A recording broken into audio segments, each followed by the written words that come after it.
Hi, how are you? So let's talk about the side effects of GLP-1s. So first off, the main ones that people talk about are nausea. So what do you do for nausea? I have my notes here because I have a lot of notes to talk about. What is nausea? What do you do? So when you first get the injections, you're going to have nausea for that first day or so, and recommended to have like a ginger tea, smaller bites. If needed, I will prescribe a Zofran or medication.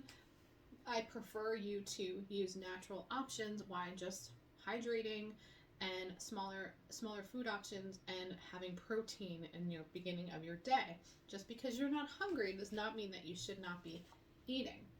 Second one would be diarrhea. Now, some individuals have diarrhea because they're eating the old way that they were eating before. Now, if you want to lose weight, no matter what medication you're on, you have to eat appropriately. So if you start eating fast foods and eating all of these high caloric things and you're not taking in any veggies or fiber, you're going to have diarrhea. Your body is going to say, hey, let's get rid of this, because guess what?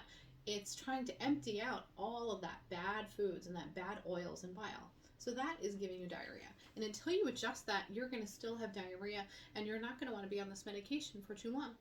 So really kind of work on that.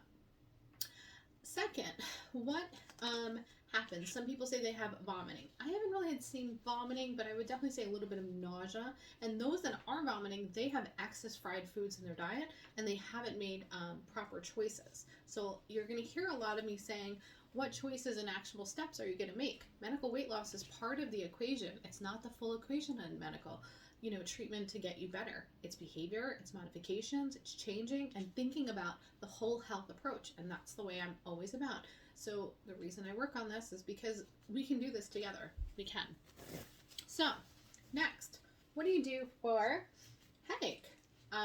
Some people say they have headaches. Now, headaches come up because there is either a very low amount of protein, you don't have enough magnesium, or you are not hydrated enough. So on average, I tell people at least 6 glasses of water with an electrolyte base, water, fruits, vegetables, soups of that nature to kind of build up that sensible water so you don't have as much water loss within the body.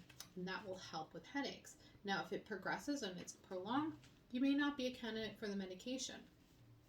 Tiredness, fatigue. Now, if you're on the brand name that does not have B12 compounded, you may need energy options. So I don't always say coffee, but some things that will help: any B vitamins and B complexes, and fruits and veggies. And the next one would be upset stomach. That's still kind of the nausea range. Same thing. And dizziness. Dizziness is kind of those that are still not hydrated. I recommend magnesium, magnesium gummies, and also kind of more hydration. It's always hydration. And where are you drinking? Have you been in excess alcohol? So if you are also drinking, that can also cause problems. And if you have a history of allergies, seasonal allergies, you might have had some dizziness because you may have eaten something you weren't supposed to and may have caused some inflammatory response.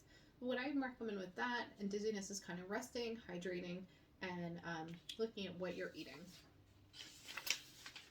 Next up is heartburn. Part 2, let's talk about it.